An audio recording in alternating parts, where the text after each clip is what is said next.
lady in red, standing cheek to cheek, fucking out your asshole. Lady in red, red as the tip of a dog's penis, glowing in the sun.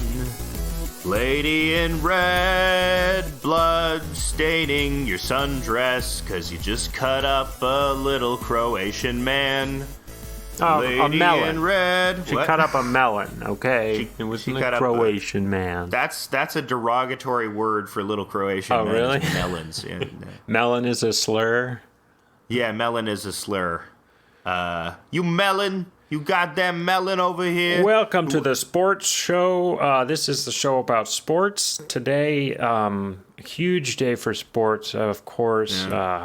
The Montreal Expos beat the Canadian Bluebirds, Toronto Bluebirds. Right, the Montreal, they beat the Toronto Bluebirds, the Montreal Expos. Yeah. Am I getting my teams mixed up? No, you're right. And also, the Winnipeg Flagellists beat the Calgary Nightmare Fuckboys. The Nightmares. Well, I'm watching a new anime. You say Nightmare brings up the mechas in Code Geass. Code Gay Ass? Code Geass, the anime I'm watching now. Yeah. They have mechas are called nightmares, and it's nightmare with a K. Ooh, like they're knights, Yeah. but they're also horses. They're also They're also a lady horse. That's right. Yeah. This makes it weird.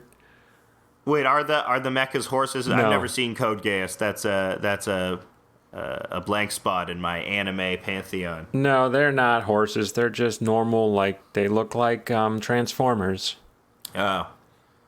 But what does it add to the mecha genre? Is it a searing deconstruction of it, like Evangelion? No, not a deconstruction of it. It's the same story in every anime. Like, young boy with no dad is given a special power. Okay.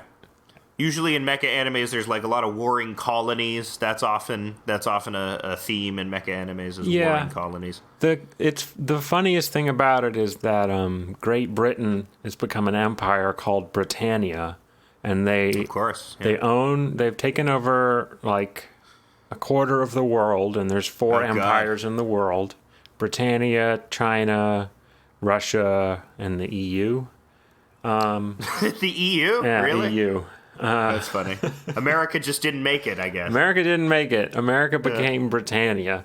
And Japan is a sector that has been conquered by Britannia. And there's like, Japan is very nationalistic, and there's like pro-Japanese liberation fronts, and they're doing... That's extremely funny. They're doing terrorist attacks. There's a lot of Anglophilia in Japan. That's actually like a thing. Like, Japanese people like British shit. Actually, like, George Takei is an affirmed Anglophile, says, "Oh yes, I am an Anglophile. Anything British I absolutely adore. I find it..." But it makes sense away, because they're both island nations that went way crazy with the whole colonialism thing. That went, sort of outkicked their coverage in terms of bloody hell that they rained down on everyone else. Yeah, they're made for each other. They're a beautiful pairing. They're like sister countries. Oh, yeah, and they're also just obsessed with being upright and stiff upper lip and, don't show your emotions and everything must be orderly. Except in England, that's sort of balanced out by the fact that they have this very ribalderous and riotous population of guys. Did you see people during the England versus Italy game, running a horse down the street and, getting naked and flopping around their tiny English penises everywhere and going, bruv, we're going to do it. We're going to do it this time. Yeah. Bruv. They were flopping around before the game. They weren't flopping around so much after. Yeah.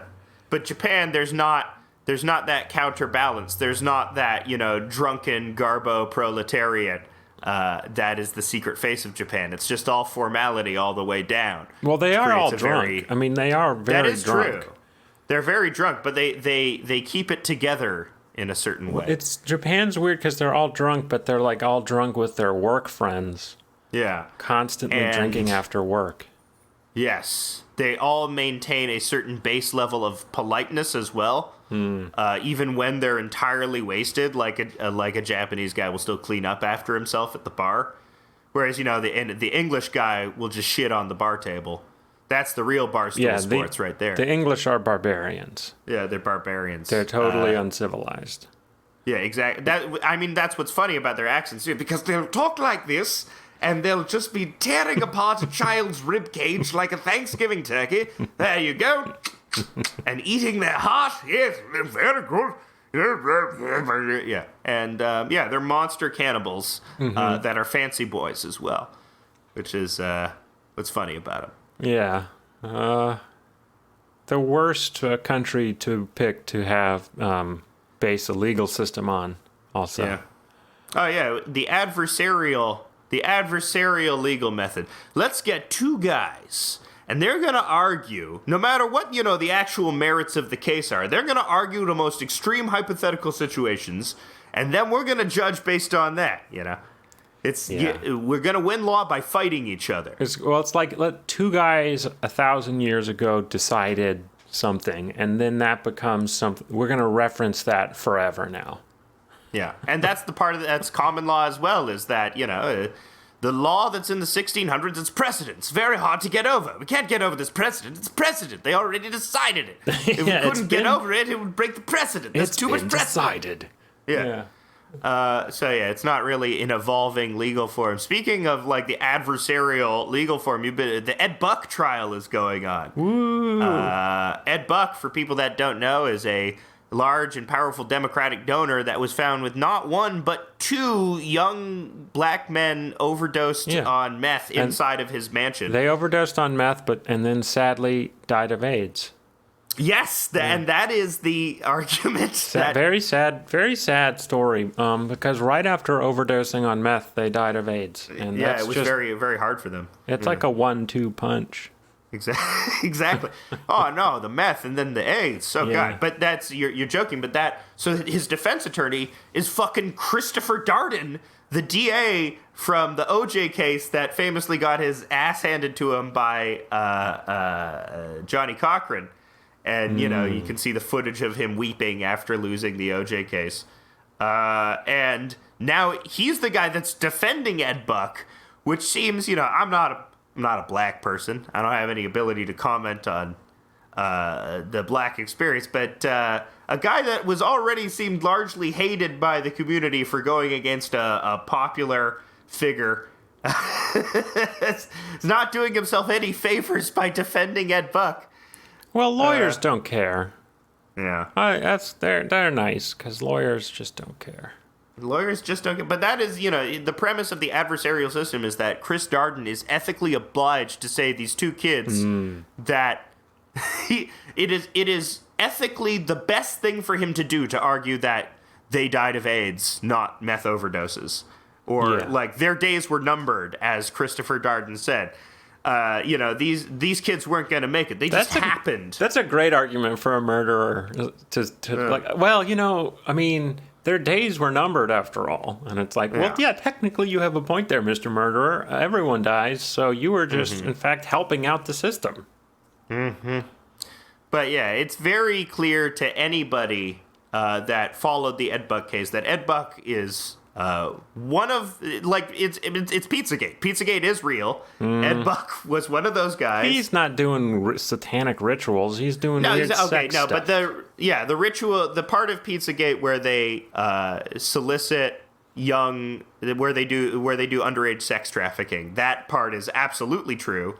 Okay, but Ed Buck's not that high up. No, he's not that high up, but he's still, in the same way that it's hilarious that you can find that old picture of John Wayne Gacy with Rosalind Carter. Mm-hmm. Now you can find this fucking weird sex murderer. Yeah. Allegedly. All of this is under the banner of allegedly. The court has not decided. Yeah, you can get sued in Canada for anything, but you're going to get sued by Ed Buck. I hope when we get sued, they just sue you and not me. Does that mean? No, that's fine. It's fair. I deserve it more. Yeah. I'll just send all my lawsuit letters. I'll forward them to your address, which is, of course, if anyone doesn't know, you could tell us your address now, please. My address is 1414 Aswaggle Boulevard. Okay. Aswaggle. Aswaggle. You got it.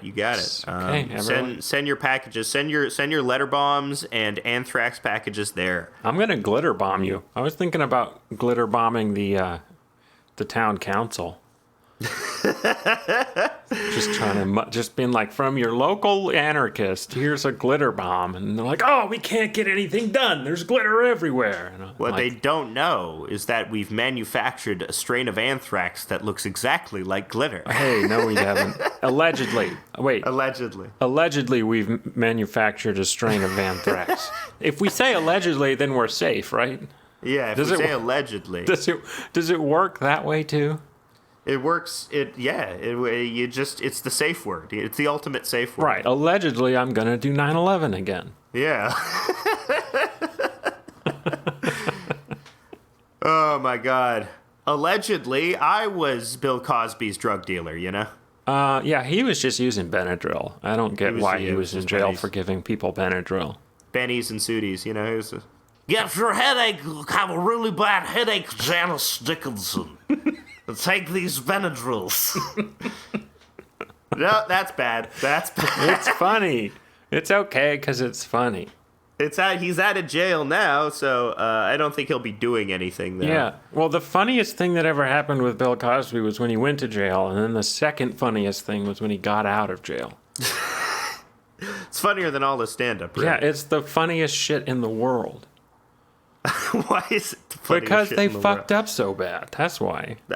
They fucked up this. The thing is, the case was they just kept introducing evidence that was sort of on the line of inadmissibility, because they kept introducing same fact evidence, or I don't know what it's called in America. I think it's called like bad action evidence, where So there had been an initial version of the trial where the jury came back deadlocked, and then through a series of procedures that were kind of the DA was able to introduce a lot of bad action evidence, right? So he got a bunch of other women that were allegedly assaulted by Cosby to testify, yes, this guy does it.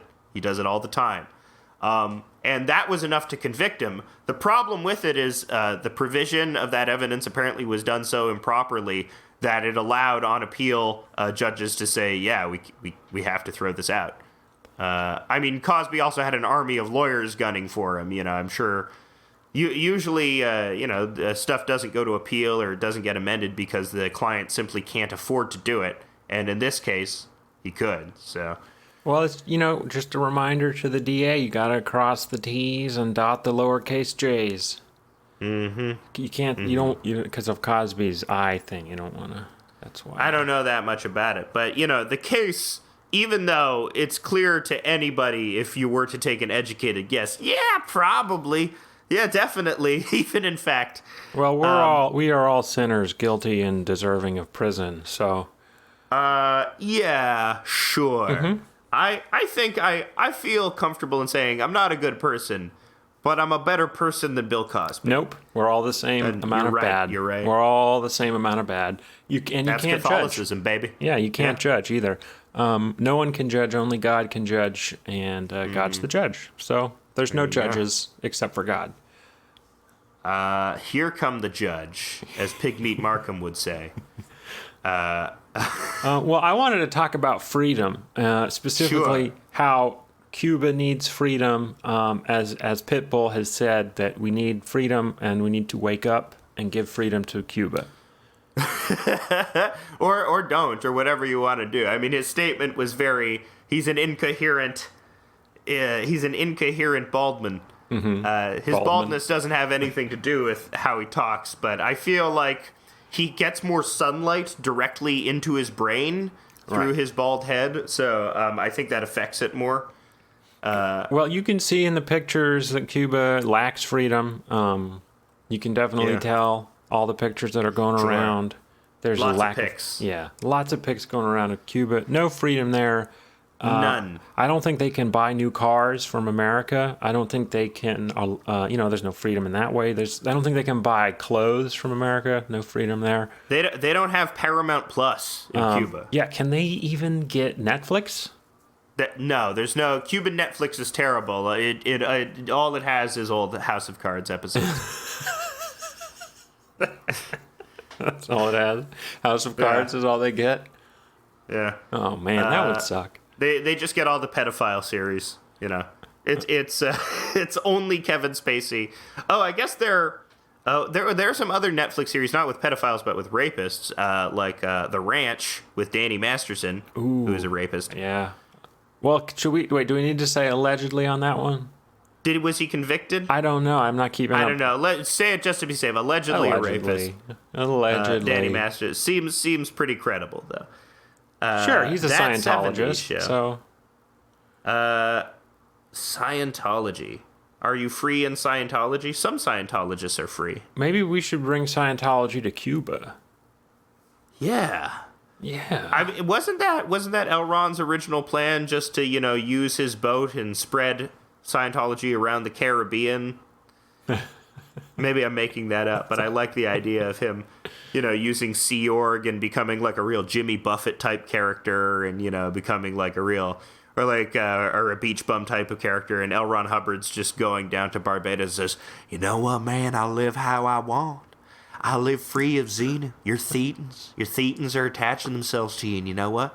They're not doing any good." He travels to Haiti and assassinates the prime minister, and assassinates the president of Haiti, and look, it's Scientology now, got no body Thetans now that we've assassinated the president. I feel good. Your L. Ron Hubbard sounds like too. Matthew McConaughey. It is Matthew McConaughey from The Beach Bum, but that's who I would cast as my L. Ron Hubbard. Yeah. If I'm doing my L. Ron Hubbard Beach Bum movie, yeah. I would probably want Shia LaBeouf. Shia LaBeouf is L. Ron Hubbard? Maybe not as L. Ron, but maybe as David Miscavige. That would be... I who I always thought would be a good David Miscavige is Ben Stiller. Yeah, he would. Ben Stiller would just be... angry short guy energy. They should do a David Miscavige movie. It's too dangerous still, because you can't. You'll be captured. Tom Cruise will fucking capture you. Tom Cruise will do a whole commando style raid on your house in L.A. and capture you if you try to direct a Scientology movie. Did anyone did old PTA there get sued over The Master? Did they try and get at him for The Master, or was it cloaked enough? I don't know, but I honestly don't know, but I could see them trying to harass him. They often just do harassment campaigns to stand outside your house and hold up signs and be creepy to you. Well, it's a religion. And, people talk about Islamophobia, but they never talk about Scientologophobia, Scientologophobia. All these Scientologists, you've heard about the Uyghur genocide. You haven't heard about the cruiser genocide. All the cruise Scientologists up in the desert of China, just worshiping their lost god. It's weird how Scientology used to be one of the main things people talked about online. Yeah. And Tom Cruise jumping up on Oprah's chair was the first time YouTube was the first majorly shared video on YouTube or whatever. And yeah. It's funny how you can just sort of continue existing even though you've been quote unquote canceled. Yeah, well, people eventually stop caring, or something bigger comes along, or they realize that Scientology is ultimately small potatoes. But, I tie that to the fact that also coincided with new atheism. And I think what Scientology represented for a lot of early 4chan and new atheist and Dawkins people and Hitchens people was that, okay, this is a new religion. We have a chance to nip this new religion in the bud before it becomes unwieldy and out of control. And because Scientology was so small and so ridiculous, it seemed like it was an easily surmountable task for all of these 4chan Guy Fawkes masks people, or even South Park, or all of those HBO movies that came out around that time, or even, Leah Remini, getting more cultural purchase and going on Rogan to talk about Scientology. All of these eventually fell toward the wayside because it's just not as much of a problem as, say, the financial crisis or... the financial crisis. That's probably what killed it, actually. The interest in Scientology is everyone is poor now, so we can't complain about this ridiculous religion. Yeah, that's what it was. And then... Right after the financial crisis, different social media platforms were taken off more than just Facebook and well, because the financial crisis precipitated the Tea Party, which became that eventually. So you see two threads from the Obama years. It's funny because I'm watching Key and Peele right now. Because I like Key and Peele. It's a very funny sketch show. A lot of the sketches miss, though, because it's at the height of the Obama years, especially Luther Anger Translator is basically, it's just an Obama propaganda sketch. Mm-hmm. The gag is that Obama is the best president ever. Always. Obama's a really cool guy. That's always the gag. There's never, it's always, Luther is always justified. I saw one the other day where Luther is trying to justify the NSA spying. And it's weird. It's Key and Peele, the nicest guys in Hollywood, and, Jordan Peele, who eventually goes on to direct Get Out and Us, two very movies renowned for their social awareness, justifying fucking NSA spying. And also a previous sketch which justifies, which says that Obama... There's this weird sketch where Obama is he takes on Republican talking points because the gag is a bunch of Republicans in the room do the opposite of whatever he says. Mm-hmm. And so he's saying, okay, we should be very harsh towards immigrants and deport them right away. And the Republicans are like, everyone deserves a right to be in America. But the gag is Obama actually was very harsh to immigrants and deported them. Mm. They were doing a lot of Obama laundering on that episode. So that's one thread of it where, especially in the early Obama years, you move into this incredibly confident, centrist, liberal, post-racial America, Black Superman time, so to the degree that Obama in DC Comics was even featured as a version of Black Superman. And you sort of see this in 30 Rock. A question is, why did Tina Fey think it was okay to do blackface in 30 Rock? And the answer is Obama got in power for, there was this high of, 3 years of, we're in post-racial America. It's okay. We can do this now because they're president now. And, by the end of 30 Rock's run, though, you start to see more awareness of that. There's even an episode where Tracy realizes that Obama's election has made people more racist. And you saw that with the reaction to Obama with the Tea Party, which eventually fomented into the alt-right. It shifted and changed and became something that originated online as teacots and stuff, eventually reached its apotheosis with the ultimate online right movement, which was the alt-right. And so those are the threads that you have with Obama, is this incredible overconfidence and then a reaction to that overconfidence, which makes everything much, much worse.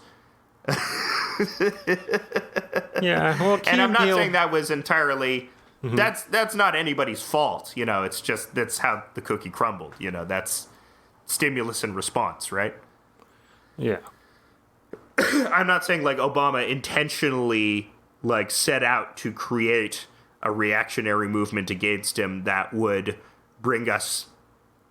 I don't know if it brings us to a worse place than the Bush era, actually.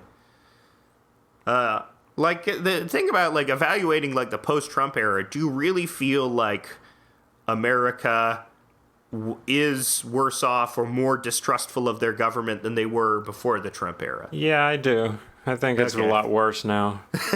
Okay. Yeah. Why do you think it's a lot worse? Because everybody is crazy now. Everybody went crazy. Everyone thinks the government is lying and hates the government. Yeah. And accuses both sides are accusing the government of doing all kinds of shit that I don't think is happening.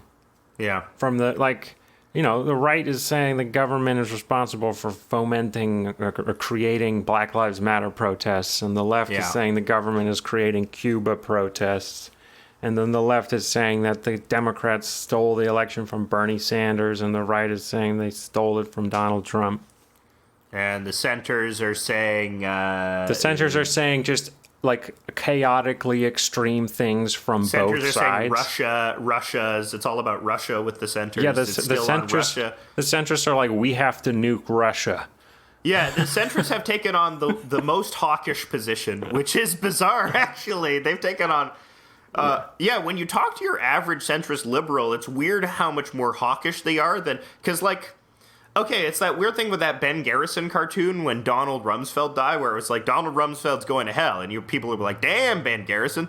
But it turns out, because that's the main thing that Trump ran on. He was an anti-interventionist Republican. He obviously didn't practice it, but this thread of Republicanism is isolationist in a way that it hasn't been since the neocons. That's the only meaningful difference it has from the neocons, is that it's at least performatively anti-interventionist and isolationist. So it's weird that we've shifted to this position where now the extreme right is less hawkish, at least on its face, than the center. And you are seeing a lot of calls for, like, centrist people to mobilize American troops into Cuba, which is crazy. Yeah, that'd be good times, you know? Like, I was wondering today... I don't know the answer to this question, but in order to do an embargo, does that mean we have like ships around Cuba all the time blocking stuff? No, it just means that you can get fined a huge amount of money if you trade with Cuba. It's I think there are always like Coast Guard and American patrol ships. It's pretty easy to patrol Cuba from America. It's right there. Yeah, it's right there. You just go off the coast of Key West. It is very close to Florida. Yeah. I mean, you can ostensibly swim. You can. Elian Gonzalez rode in an inner tube, or whatever the story was. Yeah. What's he doing right now? Where's Elian at? That's funny. I don't know. We should get him on the show. Get Elian Gonzalez. What's he up to now? What's his take on Cuba? Is he a Gusano? He probably wants freedom. Yeah, he's a Gusano. That Elian. They should call him Elian Gusano Zales. Well, we do need to give them freedom. I'm wondering... I think that new president they have, he seems pretty good. Yeah, he seems all right. He's not a Castro, so you can't really accuse the Castro family of being this hegemonic force anymore, because they're just not. Like, Raul stepped down pretty bloodlessly.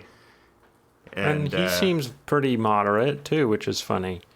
He's he's gonna like do moderate reforms. Yeah. The thing is with Cuba is it's like, especially considering the conditions it's under, is sort of an aggressively normal country. This whole thing is fine. Like what's happening is like, okay, there's some protests that are happening because they want to make the government have some moderate reforms, and then as a side effect of that, it's good for Republicans in Florida because they can be like, we're anti-Cuba, and then they can win their elections in Florida. So it's a win-win. Yeah. It's fine. But the idea that these protests represent, Cuban communism has failed. No, not at all. No, they're going to be fine. I mean, we shouldn't do an embargo on them, obviously, because that's stupid. Yeah, and it's evil. Well, good and evil. We're all evil. We all should go to prison. I am good. Nope. I am a good man. Everyone belongs in jail except for me. I am the best man, and that's why I will become president, because I am the best man. I'm going to put you in jail, and then I'm going to be the best guy. Oh, no. No. It's basically the Highlander. I think that's how that's how the president should be decided, is a battle to the death. Yeah, the president should be the strongest warrior. Yeah, precisely. Because that's how the president is like a figurehead anyway. The president shouldn't have any power. There should be no executive orders. They should just be the strongest guy or the hottest lady. Yeah. Yeah. Well, it should be both, and they should have equal power. You're right. Taking power away from the executive branch that's a great thing to try to do. We should definitely take away power from the executive branch. actually removing monarchs turned out to be a bad idea. Ooh, someone is reactionary. No, well, okay. So what is a leader? This is my dark enlightenment philosophy. But if there was like a way that we could have a monarch that wasn't like exorbitantly rich and just like made like $70,000 a year and had like an okay house, but they were the king. Like I think that would be as soon as they're king, they're gonna improve. They're gonna make a castle. No, they'll have no orders to do anything. Like they'll just be the figurehead. You know? Oh, okay. So this is like a figurehead king. Yeah, Okay. But we need that figurehead in society because people can't conceive of nations or states as abstract entities. They need a face. They need some sort of avatar, and that's what the president is to most people. Is that he's just the avatar of the state. He's not really somebody that's supposed to have power or like do anything. He's just supposed to be a representative of that era, you know, because you can say the Obama, you say, oh, Obama, and blame everything on Obama, but of course it's not Obama's fault. It's the system that's around him. Yeah, well, I mean, England has what we're describing, and it doesn't seem like it's so great over there. Yeah, but Sweden Sweden is not also doing that great either. None of them are that good. Sweden is, yeah. Yeah, I'm just bullshit. Obviously, we don't need monarchs, but I think we need something that's more a figurehead that we understand is more symbolic than having actual power. How about the richest guy? Well, kind of. That's already how it kind of works. Yeah. Speaking of the richest guys, Bezos and Branson are going into space. Yeah, I'm not following that story. I know everyone online loves this story. They find it so symbolic of the times. It's very symbolic. They're like, oh, look at the times we're living in. Wow, the world is burning and Bezos is in space. Look at the times. Well, it's not the space travel that's, you know, because even I'm one of those people that says sometimes you'll hear people make the argument is like we should solve the problems on Earth first before we go into space. Like, bitch, you never saw the moon landing and wept. You know, you're not like inspired by that shit. Wow, nerd. Jeez. Yeah. I find space exploration to be an imperative, a cultural imperative, which is, you know, why I think Elon Musk is so popular is because what space exploration truly represents is the way of the future. Yeah, that's not hip society, though. That's not hip to the vibe of the communists now. We're all about fixing the material conditions on Earth. Yeah. But, you know, we should do both. We should do both. We should not ignore, we need to both fix our material conditions on Earth and also give something to people to look forward to, which is, you know, we are an exploring people. Whatever else we do is we just find stuff that no other human has discovered before and we put a flag on it. Yeah, and then we make weird sex laws. And we make sex laws on it. But yeah, that's the name of the game. We are an evolving creature. We have been cursed with sentience to understand that we are an evolving creature, and as a result, we have a moral imperative to evolve. And the only way that we can do that is to go into fucking space. And then make sex laws there. Like, yes, and make sex laws. Like it's okay to do certain things up there that are illegal on Earth. That's L. Ron Hubbard. That's what his eventual plan for Scientology was. Sea Org was going to become Space Org, and he was going to have a spaceship with only young boys on it. Yeah. Peter Thiel's the same. He's going to do space steading, and of course have like a space stead with only young boys on it. Yeah, that's their real goal. Actually, their real goal is probably to set up a space bank and then be like, you don't have to pay taxes on money that's in space. And then, boom.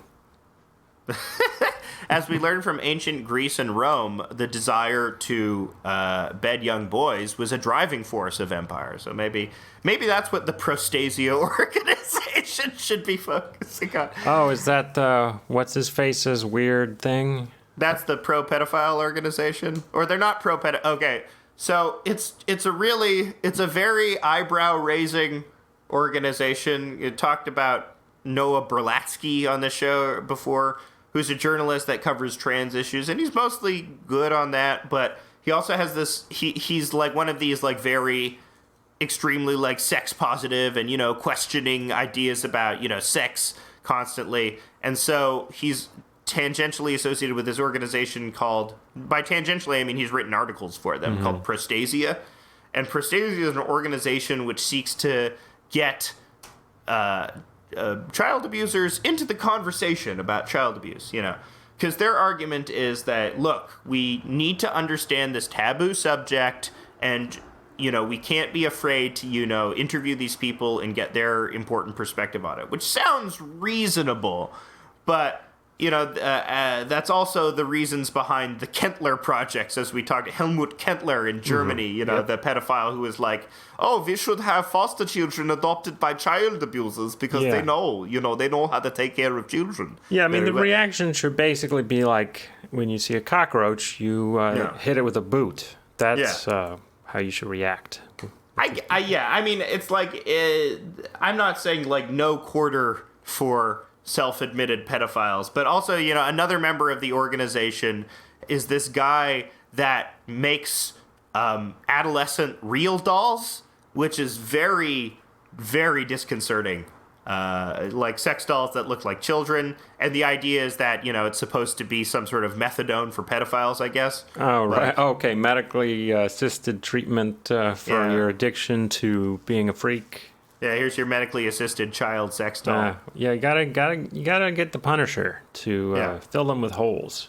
But the thing is, I don't doubt the premise. I don't doubt that there's a lot of people that are pedophiles that don't act on their instincts, and it's probably hard for them. But if you're a good person, you'll understand, right? You'll understand why it's bad for you. Like, I'm sure there are lots of people out there that are like that. We don't need an organization for them. We straight up don't. Well, who knows? There's an organization. I'm going to weigh in on that. There's an organization. Think it's sort of creepy. Every group's got an organization these days. Beet farmers, from beet farmers to beekeepers. The wide world out there. There's a Prairie Home Companion now, from beet farmers to beekeepers to your average pedophile. Everyone's got an organization nowadays, but you know who's not organized? The Anglican Church. The Anglican Church is in. Well, they're not in as much disarray as the Catholic Church after this week's announcement that there will be no more Latin Mass. Hey, Poppy, no more Latin Mass. Yeah. Okay, that was racist. Well, now they have to have Latinx Mass. Latinx Mass. Latinx Mass. Oh. So they've been captured by the woke gorillas. They've been captured by the gender police. Yeah. The gender police are going to send them to England. You have to have gender-neutral Mass. Yeah. That would cause a bit of a stir in Orthodox communities. What are the churches? Because in Orthodox Judaism they separate by gender. They do it in Islam as well. You mean inside the church, like men on one side, women on the other side? Yeah. I don't know what churches do that. I guess Orthodox might do that, like Greek Orthodox. Those guys. Those guys in their hats. Yeah, the land of Byzantium is a very strange concept. It's a very strange empire. We never are, I feel like Western culture doesn't want to talk about it.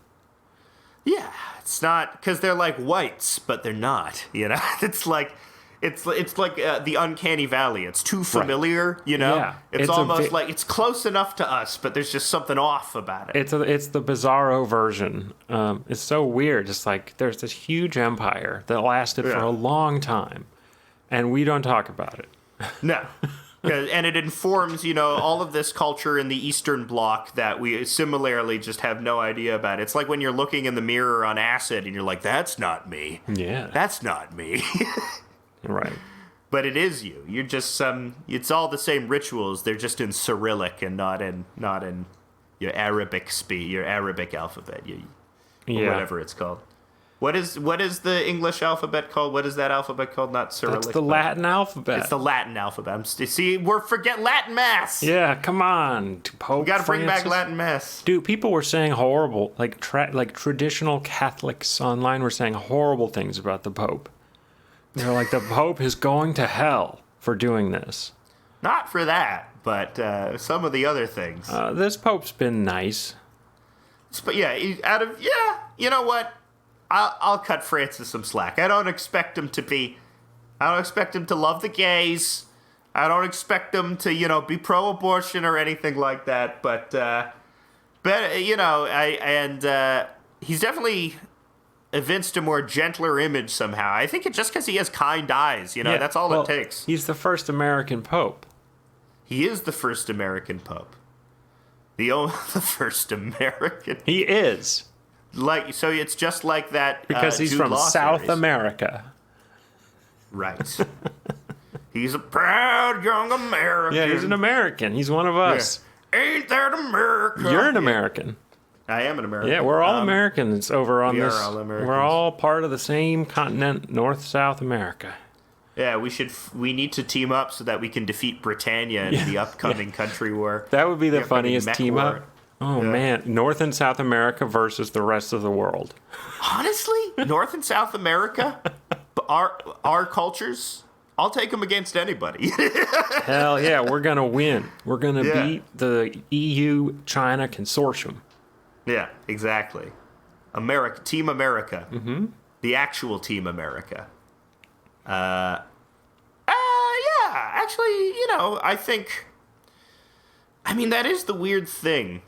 Through the horror of the American practice and through the Atlantic slave trade, we ended up with more pluralistic societies than that of any other nation on earth.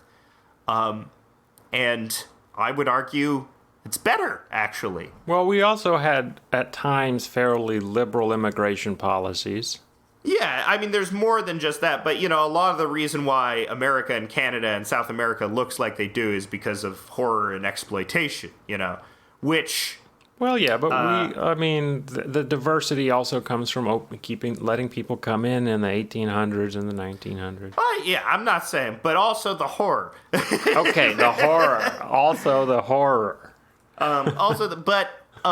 Amidst that, it ended up creating something that I think was, has a better base than a lot of European culture. Because, you can talk about how, a lot of European culture is progressive in terms of more socialist policies. They let the old people kill themselves. Yes, they do that. That's fun. You meet any average French person, and they're way more racist than any American person you've ever met. You meet a left wing French, a left communist person, and they're also like, yes, we do not like the black people. We do not see a place for them in communism. Also, French people don't wipe their asses, and they wear Speedos. Yes, and so I think there is something to be said about the pluralism of the Americas as a more ideal form to base a society around. The idea that you have many people coming together in one place, I think, creates a more interesting society. In my opinion, I would rather live in the Americas than Europe. Having been to many places in Europe, America all the way, baby. I'd rather live in North or South America than Europe, or I haven't been to Asia. Maybe I'll change my mind if I go to Asia. Let's But yeah, fuck Europe is what I'm saying. Yeah, I want to go to Montevideo. In Uruguay? Yep, that's where I want to go. Seems like a nice place. It seems like a very nice place. Uruguay is cool. They had a socialist, very popular socialist leader for a really long time, and he dressed like a slob, and he drove a beater car, and I forget what his name was. Cool. What was his name? I don't know. Cool. Sounds like me in college. But Dressed like a slob. Everyone like that guy. Drove a shitty car. Uruguay socialist president. I'm just looking up. Right. Jose Alberto Mujica Cordano. Oh, he's still the president? Wait, what? Yeah, that's how they do it, man. President for life. Hey, here we go. Jose Mujica. He was he's like a badass. He looks badass too. He's just everything about him is pretty cool. Jose Mujica. He has been described as, quote, the world's humblest head of state due to his austere lifestyle and his donation of around 90% of his $12,000 monthly salary to charities that benefit poor people and small entrepreneurs. Wow. And he is still president, and he's still very popular. And how long has he been president for? He has been president for... he on March 2015, his term as president came to an end. Okay. According to BBC correspondent Wire Davies, Mujica left office with a relatively healthy economy and with social stability those bigger neighbors could only dream of. Well, you made it seem like he had been president. That's why I laughed so hard. But I'm looking now. He's president from 2010 to 2015. Yeah, very sensible now. Yeah, okay, very sensible length great. of time. I thought it was more like 1980 to present.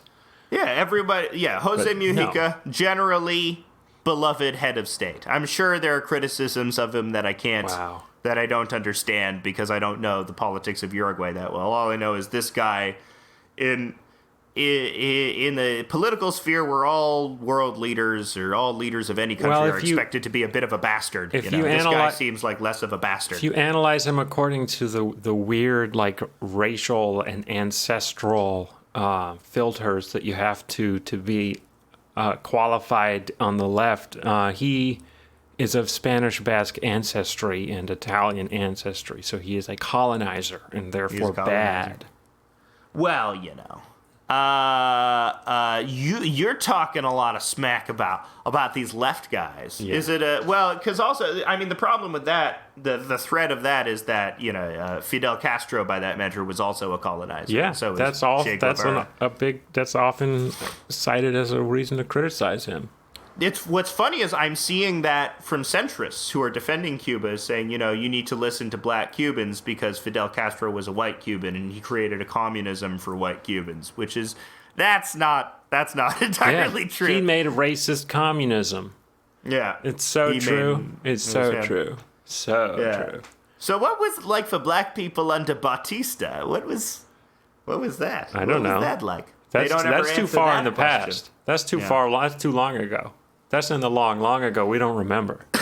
As a Jew, I can firmly say I like Batista because I think Cuba was better when it was run by Jewish mobsters. Yeah, gambling is great. It could have been Israel. It would have been sideways Israel, but you fucked it up.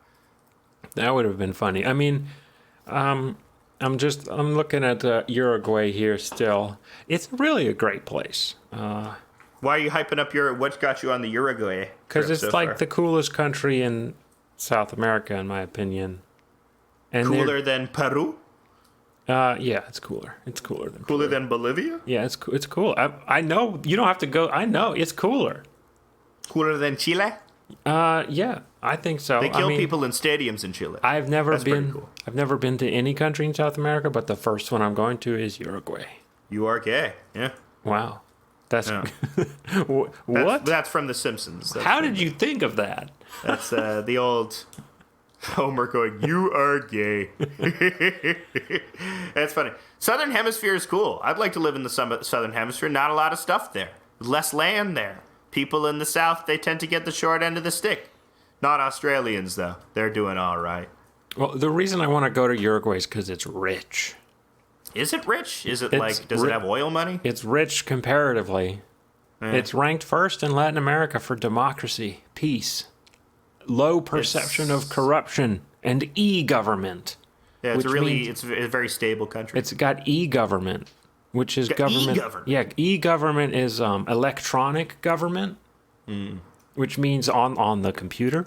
And it's first in South America when it comes to press freedom. Size of the middle class, prosperity.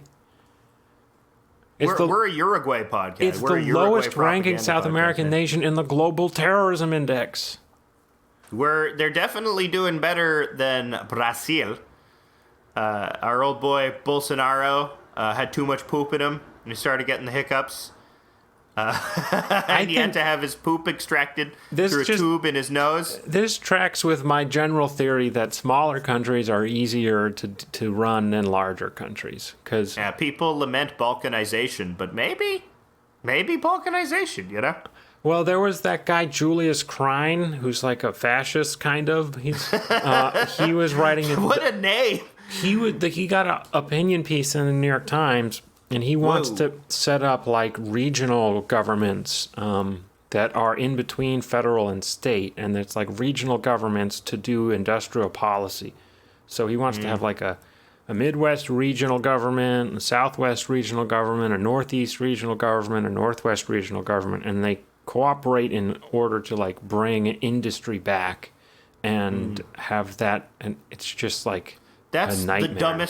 That's the dumbest shit I've ever heard. America, a country which is known for its governmental inefficiency because of the constant conflicts at state and federal level. What will solve this is a third bureaucracy. More government. Yeah. I'm not a conservative in any way, but that is not the more government that we need. China kind of does this. So they're taking the idea from China, because China basically does this.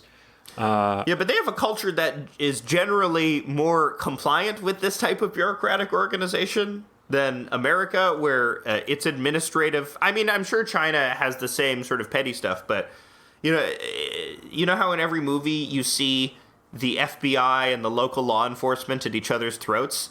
But that's how it's like with every administrative bureau. Every like state and federal health bureau is at odds. You know, every safety bureau is at odds. You know, everyone's competing because administrative jobs are seen as are still viewed under the lens of capitalism, where you're constantly competing. You know, it's this very corrupt philosophy and ethics of administration, which is pervasive in capitalist society, which is why I don't think adding more... I think Republicans are largely right when they say more bureaucracy in this society is sort of antithetical. You need to have like a different cultural ethos in order for this to work. You know, we were talking about Japan, but Japan is the type of thing where this thing would work. Mm-hmm. I mean... What could end up happening with the regional governments is that all that they end up doing is deregulating and taking laws out so that industries can pollute more or do more shady shit. Yeah. The alternative could actually... I mean, the alternative is what he's suggesting. It's not deregulating. It is like somehow banding to like some states together to make it so that they're not competing with each other, and then they can attract industries, like entire industries, to the area in general, and then they benefit that way. Just split them up into countries. Just have California be its own country.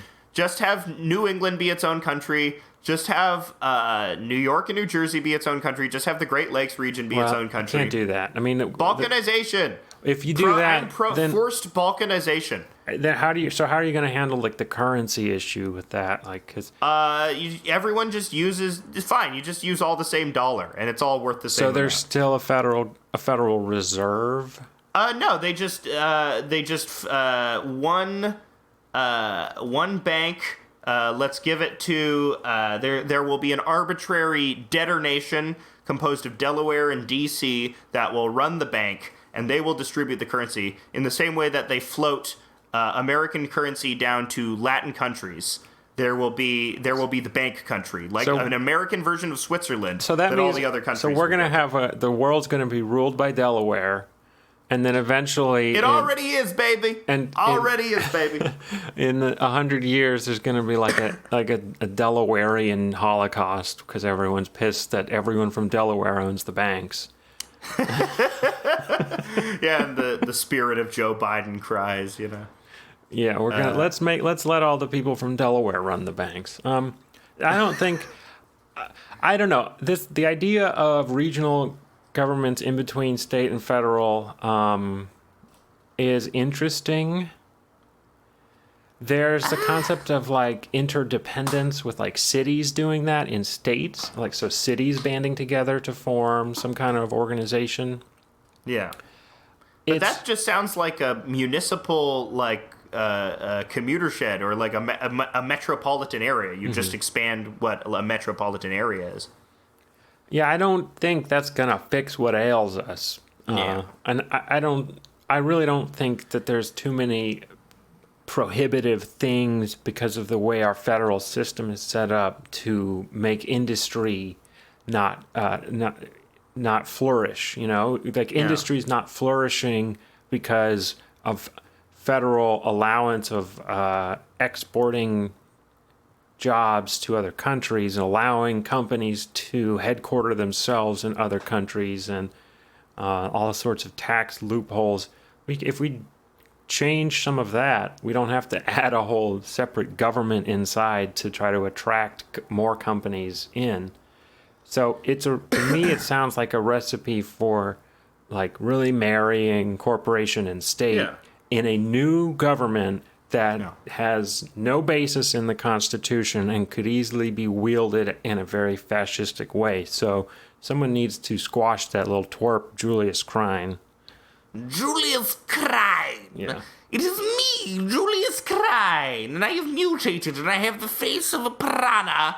And what we need is a corporate bureau with its own trials and laws, a court of the chancery, led by me, Mr. Krein. Yeah, he's very villainous. Do you know him? I mean, I think the magazine he runs is called American Affairs. Okay. I don't know what that is. Yeah, it's American Affairs. He publishes a magazine a lot of where people report like on their penthouse forum like escapades with extramarital affairs. It's mostly like post-left guys and far-right guys, but Amber from Chapo wrote for it, and then everyone got mad at her. Well, yeah, she flirts with that. Who cares? That's been her bit forever. Like, if you're mad at her for that, you know, why listen to her? I think he's called a communitarian. Okay. I've heard that before. That's like sort of communist, but not. Yeah, which is generally bad. Yeah. But, you know, that you were saying I'm too harsh on the lefties, but You're not harsh on I'm the harsh well, on you the know righties too. You're harsh on everybody's stupid. Yeah, everybody's like my political philosophy, like as I stated, is everyone belongs in jail but me. Yeah. And then I can enact my utopia, which is a lot of computers connected to each other, and I'm running around and I'm checking to make sure that each computer is connected to another computer and the messages are going from one to another, and everyone's in jail except for me. And then after that, I'll kill myself, and then that's utopia. I've set up there you go. A perfect network. Get all your cables running to and fro, all hooked up and bunched together in organized fashion. So many gigabits. Oh my god, so many gigaflops. Gigaflop. Yeah. So many kilodecks. So many Google bytes. So many fagabytes. I'm looking at the communitarianism Wikipedia, and it says the guy that started it was originally a member of the British Chartist movement. Oh, Chartists. They love charting. Yeah, they would chart all over the place. Yeah, well, that's because they liked charters. Yeah. Not charts, but they were charters. So it should be called charterism, but it's... Charterism. Instead, it's chartism. Chartism. I charted. Yeah, I charted in my pants. Yeah. Have a perfect graph you shit a perfect graph in your pants. Yeah. So the communitarianism, let's see, it emphasizes the connection between the individual and the community. Okay. So I guess they're real into that sounds more like a broad philosophy than it does like an economic system. The town square. Everybody goes to the town square. Yeah, well, okay, that's something that I think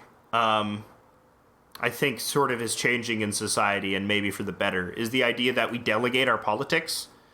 The idea that politics shouldn't be participatory for the most of the population except for the bare minimum of voting for your representative.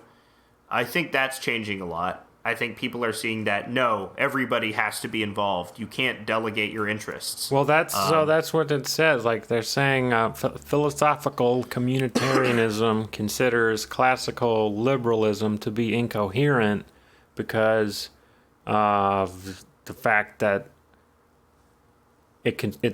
classical liberalism construes communities as originating from voluntary acts of individuals instead of emphasizing the community and the role of the community and how it makes the individuals. Okay, well, I think I'd largely agree with that, I guess. I think, but that's the thing is, like, in order for government to work, it's like fucking Tinkerbell. You know, you have to believe, you have to clap. And so you need something that is much harder to organize, which is giving people a real philosophical sense of community. And when we referred to earlier in Japan, that's just something that's in their culture. You know, kids don't have janitors at schools because kids clean up after themselves, and that's implied. You know, there's this. It's really, really enforced in the culture to have like a great awareness of the people around you and, you know, what you're doing and what your effect is on the people around you. That being said, the over-application of that has resulted in its own type of atomization in Japan. Yeah. So, obviously, it's not a cure-all for everything. Communitarianism, it leads to things where you're like, okay, we're going to dismantle the welfare state, and then we're going to encourage black businesses to do something for the community instead of giving people money for welfare. Yeah. That's basically what communitarianism leads to. It's like it leads to neoliberalism. Yeah. I think, well, because the thing is, communitarianism within a capitalist construct it just all leads to neoliberalism, because neoliberalism is the endpoint of capitalism. It's the logical endpoint of capitalism.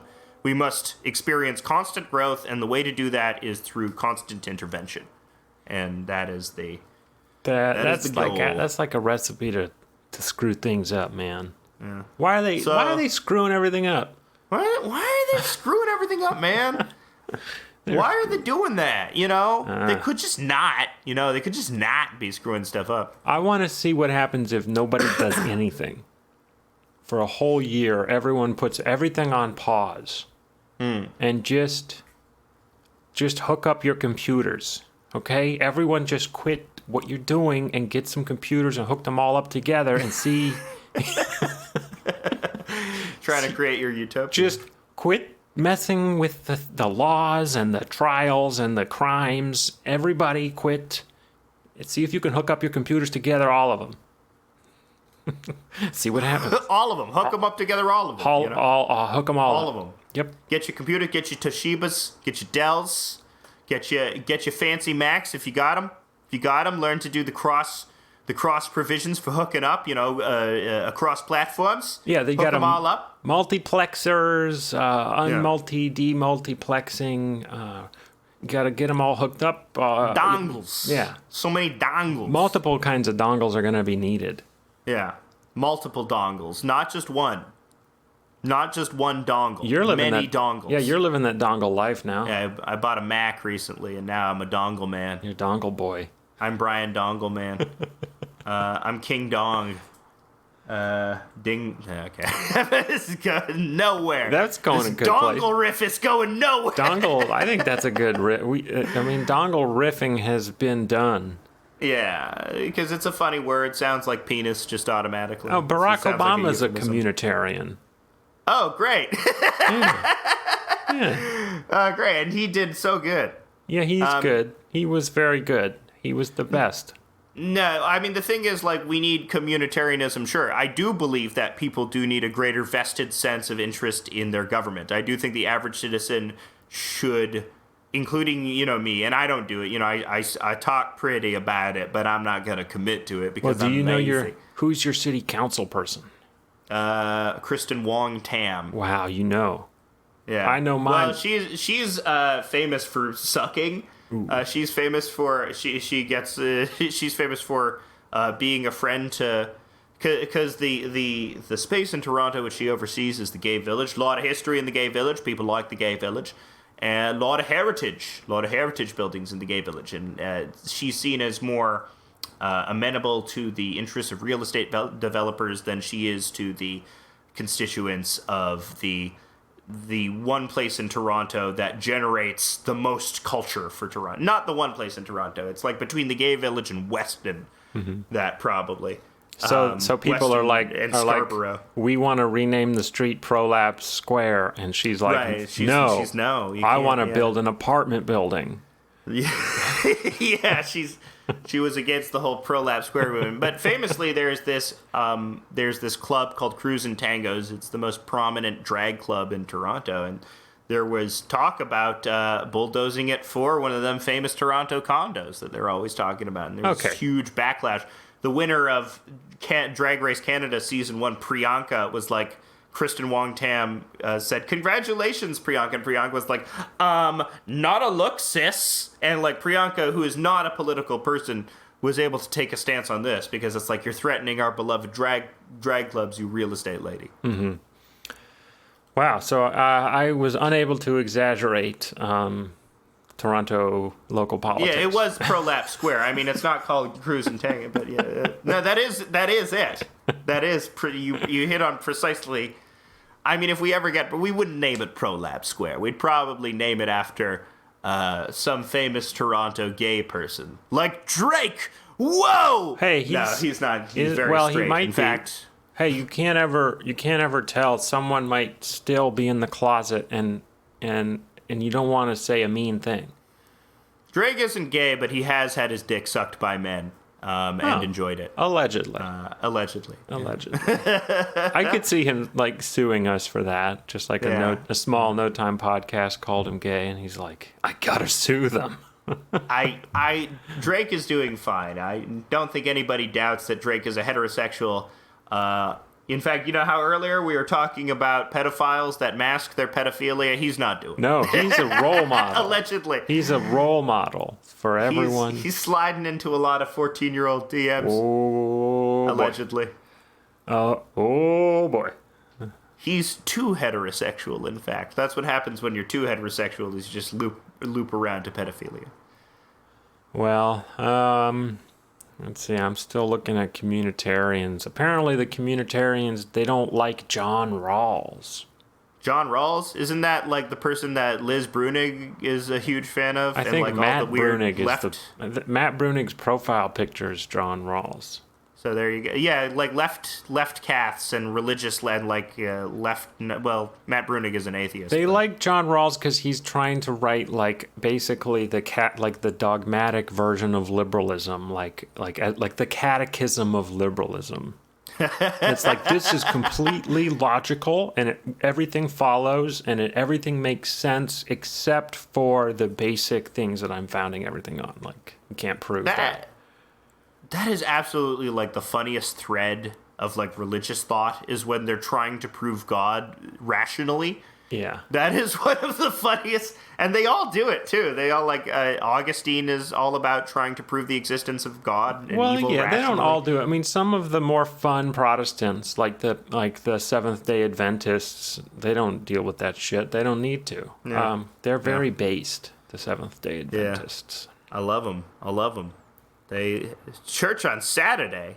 Okay, whatever. Yeah, no holidays. Everything is a sin. Like the Phelps family. Remember them? The God hates F words. Oh, they were Seventh-day Adventists. They were close. They're not. There's something they schismed off to be like basically their family is their own schism. Yeah, the most prominent Seventh-day Adventist I can think of is like the Kellogg family.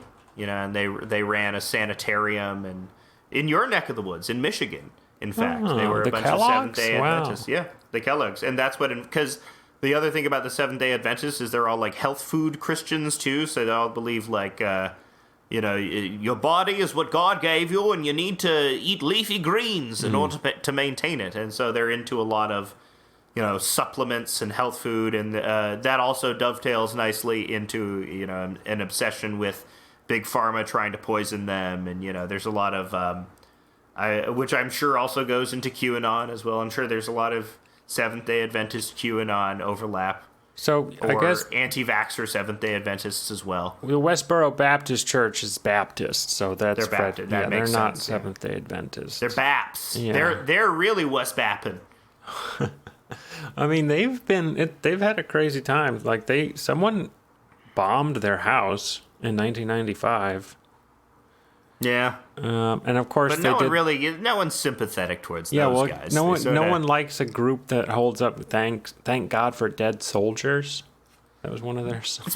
That's pretty based. I gotta say, they did it for the wrong reasons, but soldier funerals. Yeah.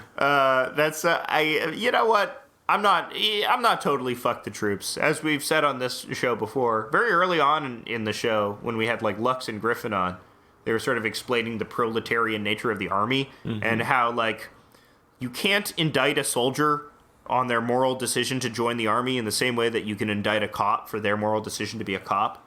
Because the army, for most people, is the only way that they can escape poverty. The only option that's in front of them to escape poverty. And it won't work out for a lot of them either, too. Which is why it's such a cruel thing. Which is why, you know, especially when you're talking about just like a low rank guy, like you're talking about just your average private or corporal in the army, you shouldn't, as a leftist, if you're a good leftist, you shouldn't take that much opprobrium to them. Please do not. Well, officer class, fuck those guys. I don't know. Boom. I think you can do whatever you want, really. If you want to say bad things about poor people, you should be able to. Sure. But, well, that's the other thing I have. If any movement of leftism is serious, like if you're actually trying to, in a way that I think much more than, say, Glenn Greenwald does performatively by appearing on the Tucker Carlson show and says, I'm trying to get these populist right-wing people on my side, you know, which I think that's all a game. He's not going to get anybody on his side. But I do think with like someone who's generally apolitical, if you get him in the army and you get like a strong contingent of the military into left-wing ideas, you have a much greater base of power than you would otherwise. And I think that leftist organizing within the military, if we're actually serious about creating any sort of movement, should be a priority. Yeah, that's scary to me. I don't think that should happen. I don't want the leftists to get any militarized whatsoever. I mean, that's no, thank you. It worked out so great every time before. Okay. Yeah, let's have a Spanish Civil War here. Pol Pot was misunderstood. Let's do it. Pol Pot, I don't support his killing peasants policy, but I do support his killing academics policy. Well, he didn't kill the academics. They just didn't know how to grow vegetables, and he didn't and he didn't give them any seeds and to grow vegetables, and so they just kind of starved to death. Honestly, that's kind of great. Can you imagine just putting somebody in, like, just getting Catherine Liu out of her department and just putting her in a field and say, grow food? Yeah, you gotta grow your own food. I hope you can find some seeds. Within 2 weeks, she's already a skeleton.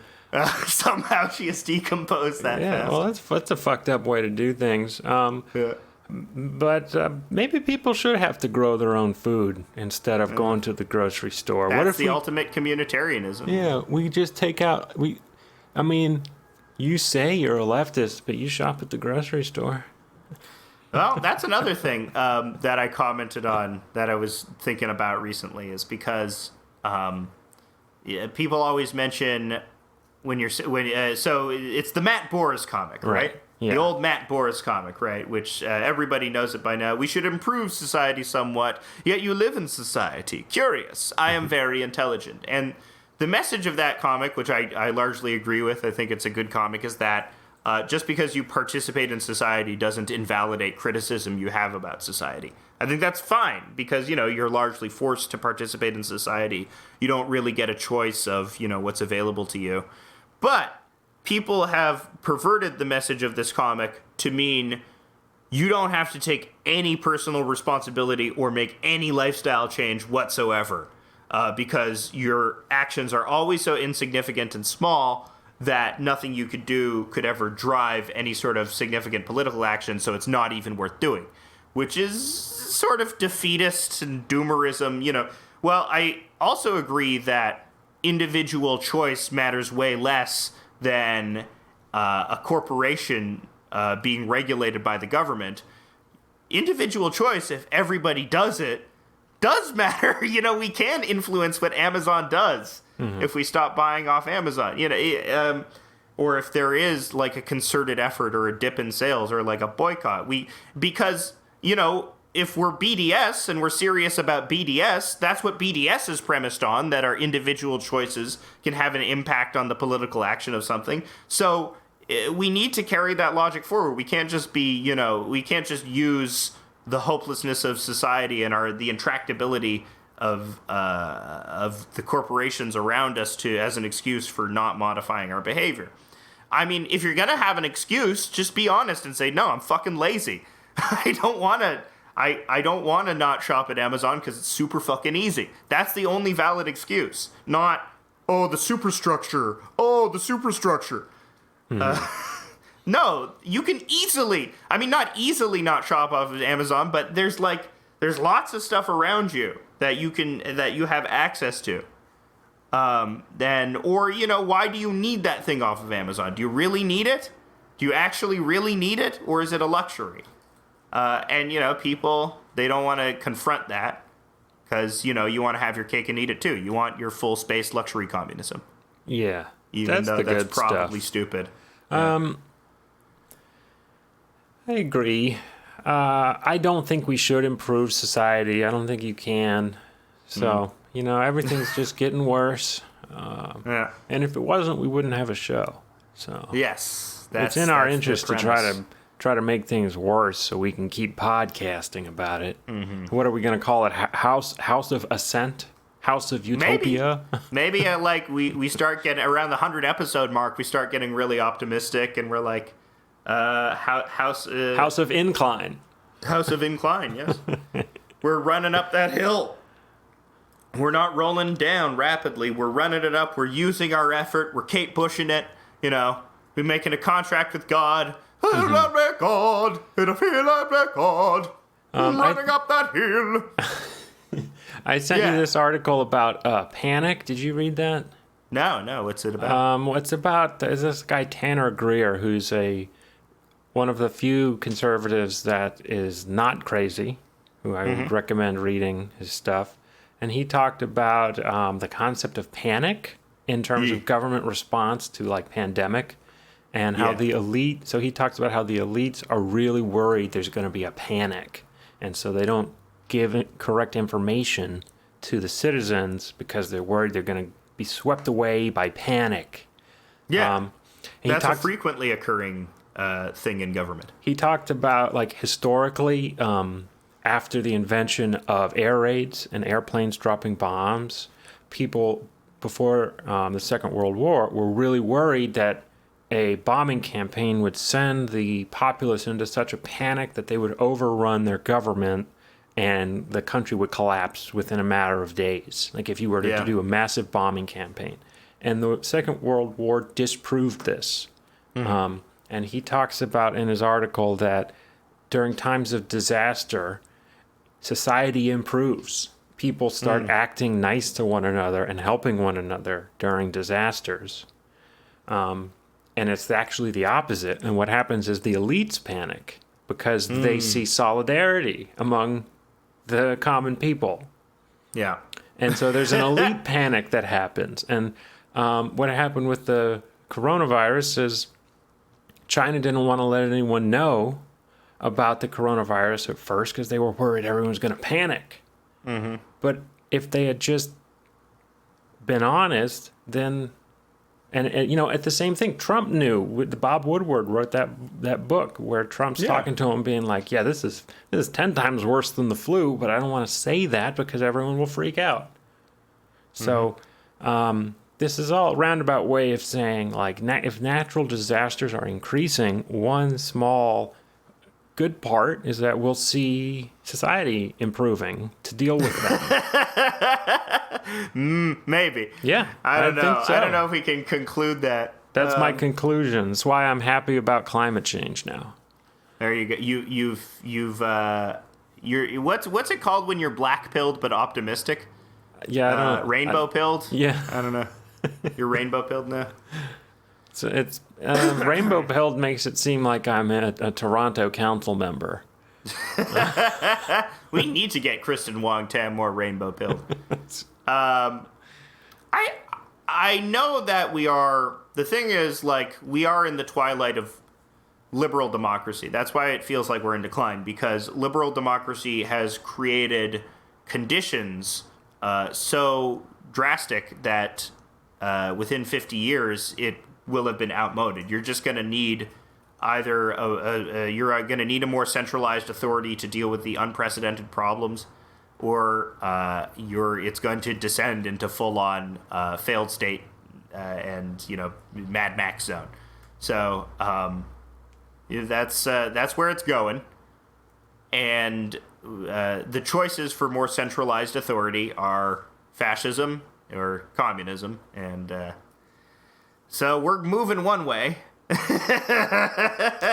Yeah, I was seeing these weird things like Stalin said that social democracy and social democrats are basically fascists. Did you see that quote? Stalin was saying that? Why was his justification for that? I think like just somehow the fact that they're not full-on communists. I mean, Stalin was very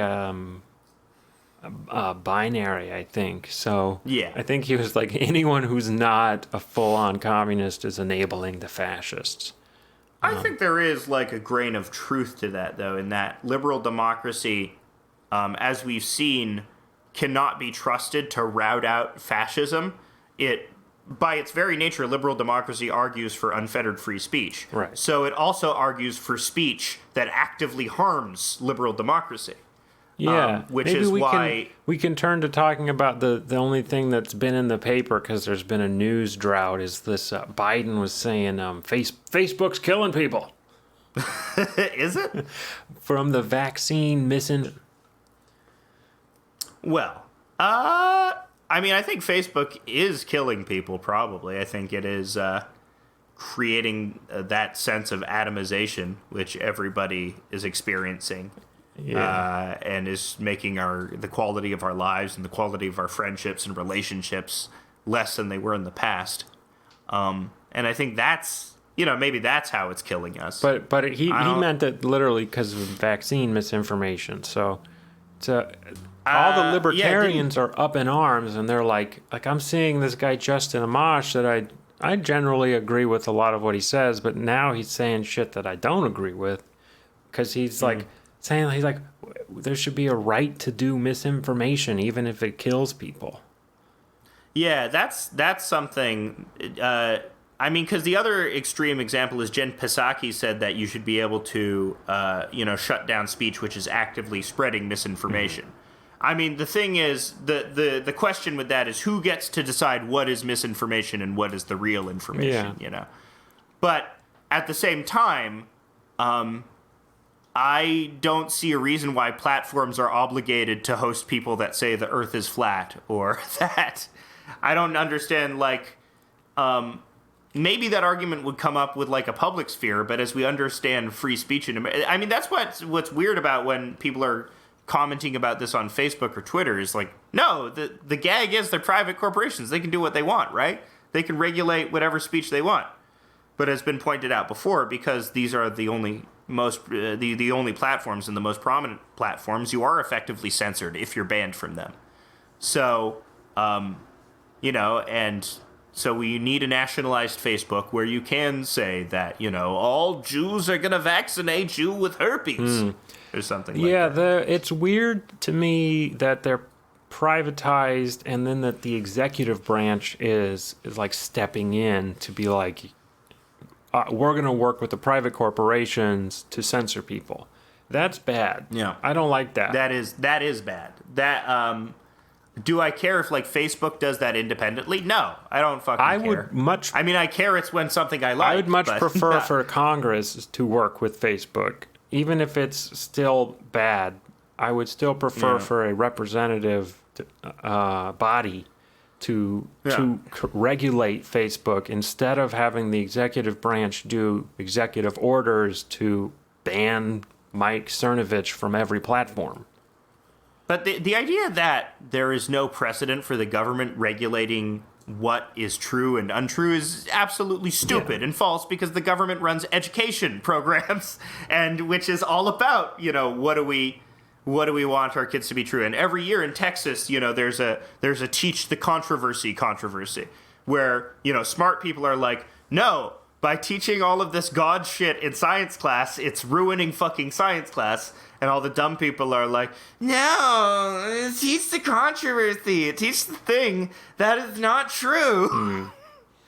And it should be prescribed as just as good as the information which we have come by through methods, although not entirely 100% reliable, definitely a better source of reality testing than just making it up, So... I do think there are differences between qualities of information that we choose to present as fact, and I do think it is okay to regulate that shit. Yeah. It's annoying to me that the Congress is so broken that the only hope we have for curbing certain things that we want to fix in society is for electing a president who'll do an executive order, because then the next president will just reverse it or do it back to the people we like.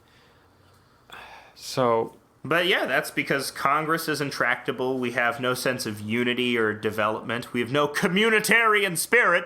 We have to rely on unilateral exercises of power, which is the executive order, which has only increased in use. Trump did it even more than Obama. Bush did it more than Obama, but Obama's were interesting. Yeah. Either way, concentration of power in individuals is bad. That's generally no one man, as Kanye said, should have all that power. Except maybe, I would accept Kanye having all the power. Yeah, President Kanye. Yeah. He should be president. People balked. But his campaign didn't take off. It was very religious. That may have been part of why it didn't take off as much, because he was like really in your face about religion. Yeah, that's not a popular pitch. People don't like you have like the Mike Pence people, but people aren't that religious nowadays. It's true. Church going rates are going down, especially among the Generation Z. It's like really low. Yeah. Well, now that they've gotten rid of Latin Mass, forget about it. I actually saw that argument. Did you see that? No, I saw that argument that kids today were so excited about the Agnus Dei and the Kyrie. They love the Latin. They were going for the fucking These Kyrie. These kids love the Latin Mass. And we robbed it of them. What kid doesn't want to go to Vespers? Do they not love Vespers? That's very funny. I think Gen Z, only 30% of them believe in God. Wow. Based they'll grow into it once they realize there's no alternative that will present itself that will make you feel good in your life every day. Believing in God is not really about concretely thinking there is God or not. Yeah. It's just everything else I've tried has made me feel terrible. Yeah. So I'm going to try this. And then you feel good. And then you're like, oh, I'm going to keep doing it. I mean, that's why they do it in AA, right? Mm-hmm. It's more than just surrendering yourself to a higher power. It can be very therapeutic. Yeah. Because it means that, one, you acknowledge that you're not that in control of your actions, which is very comforting. And two, there's something to go towards. Not unlike my conception of space, there's a future. Even if that future is the afterlife, there's something that's ahead. There's something to look forward to. There's a goal. There's a purpose. And that's why you need something. You need a higher thing in your life. Some people choose to supplant that with, dogmatic communism, and it works out for them. It kind of works out. But yeah, space can be God. You can be after you die, you go into space, and you live in space, and that'd be cool. Space is my God. I love going out into space. Jupiter. I worship Jupiter. That's a good one. Paganism. That's good. That's like the communitarian version. Yeah. Well, why not paganism? You know. Well, because why not? Let's bring big paganism back. It's barbaric. That's why. Yeah, but we make it like desk paganism with like nice desks. And okay, go on. No, that's all it is. It's just the problem with paganism before is they didn't have any desks, so it wasn't a professional looking operation. But now we're gonna have like a lot of nice mahogany desks, and people will not be able to doubt that. Well, these pagans, they really got their shit together. Look at these desks, incredible. Yeah, well, there's no silver bullet for any of these problems that we discuss on the show, but that's except for werewolves. Oh, yeah, I guess there is a silver bullet for werewolves. That's a big problem. No, we discuss it week after week because it's fun. Because you gotta have friends who you talk about feeling bad with. Yeah. And that is the only thing in this life which is truly mitigating. Yeah, and so do that. As a parting word, if you feel full, don't stop eating. Keep doing it. Shovel it down. Make yourself sick. You only live once.